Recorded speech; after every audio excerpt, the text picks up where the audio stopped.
Salam sejahtera bagi kita semua. Pada kesempatan kali ini kita akan membahas tentang teks biografi di kelas 10. Jadi bagi peserta didik mohon diamati dan ditonton video berikut ini. Adapun pembahasan kita kali ini adalah mengenai teks biografi. Kompetensi dasar yang akan kita bahas adalah menilai hal-hal yang perlu diteladani dalam teks biografi, dan yang kedua yaitu mengungkapkan kembali hal-hal yang diteladani dalam tokoh di teks biografi. Pembahasan pertama yang kita bahas adalah mengenai tentang pengertian teks biografi. Jadi sebelum kita membahas materi selanjutnya, pada dasarnya kita harus mengerti apa itu teks biografi. Teks biografi adalah teks yang berisikan tentang cerita suatu tokoh dalam mengarungi kehidupannya. Biasanya teks biografi berisikan tentang kelebihan tokoh dalam menghadapi kehidupan ataupun permasalahan dalam hidupnya. Selain teks biografi, ada pula autobiografi. Jadi, teks biografi berbeda dengan teks autobiografi. Letak perbedaannya adalah autobiografi merupakan riwayat hidup yang ditulis oleh tokoh tersebut. Jadi, autobiografi diri sendiri yang menceritakan. Beda halnya dengan biografi, orang lain yang menceritakan tokoh yang akan diceritakan dalam teks biografi. Oleh sebab itu, maka biografi dan autobiografi sangat berbeda. Perbedaan tersebut terletak ditinjau dari penulisnya. Jadi, biografi penulisnya adalah orang lain, sedangkan autobiografi penulisnya adalah tokoh yang diceritakan dalam teks biografi. Itulah yang dimaksud dengan pengertian teks biografi. Yang kedua, ciri-ciri teks biografi. Jadi ciri-ciri teks biografi ada beberapa item, ada 3 poin. Yang pertama, biografi berdasarkan informasi fakta yang disajikan yang bersifat narasi. Jadi teks biografi itu bersifat fakta yang harus kita perhatikan. Yang kedua, bersifat faktual, artinya fakta yang benar-benar terjadi, pengalaman hidup seseorang yang diceritakan kembali dalam bentuk narasi. Yang ketiga, pengalaman hidup seorang tokoh dalam menghadapi masalah-masalah yang dihadapinya sehingga dapat menjadi teladan bagi orang lain. Pastinya peristiwa tersebut bersifat positif yang dapat diambil hikmahnya. Inilah yang merupakan ciri-ciri biografi yang dapat diteladani oleh pembaca teks biografi. Selanjutnya, yang ketiga yang kita bahas adalah struktur teks biografi. Struktur teks biografi memiliki 3 struktur. Yang pertama yaitu orientasi, yang dimaksud dengan setting. Yang kedua adalah kejadian penting atau urutan kejadian.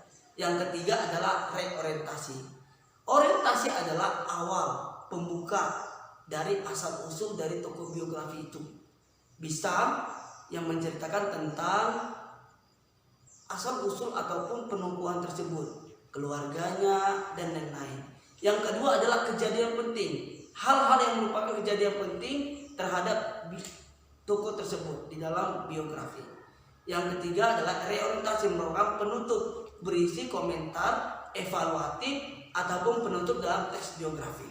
Jadi berikut adalah yang dapat kita paparkan adalah struktur teks biografi.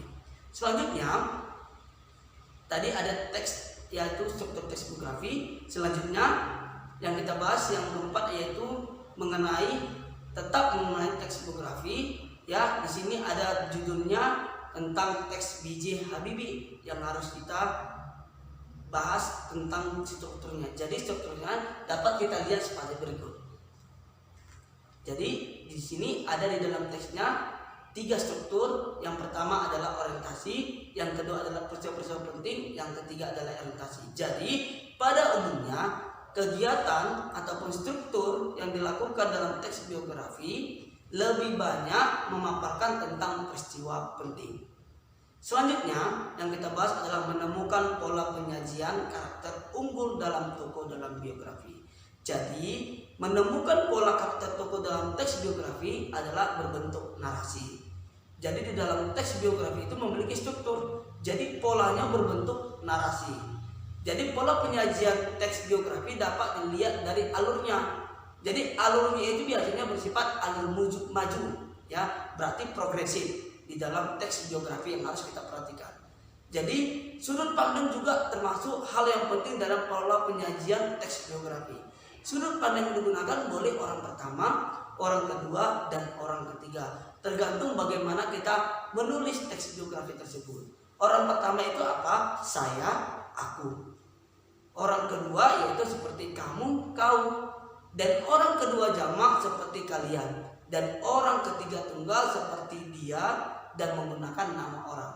Dan selanjutnya gaya penceritaan penting dalam menemukan pola penyajian karakter unggul tokoh dalam teks biografi. Misalkan alur penceritanya itu apa? Bersifat naratif ataupun deskriptif ataupun dialog. Biasanya yang harus kita perhatikan di dalam pola penyajian teks biografi yaitu dialog. Dialog itu tidak seharusnya seperti teks drama. Dialog itu boleh ditandai dengan tanda kutip yang menyatakan itu adalah kalimat langsung. Jadi antar penokohan terjadi dialog. Jadi harus ada juga pola penyajian yang membedakan antara teks biografi dengan teks yang lain. Yang terakhir adalah fokus penceritaan dalam teks biografi pada umumnya adalah keberhasilan tokoh.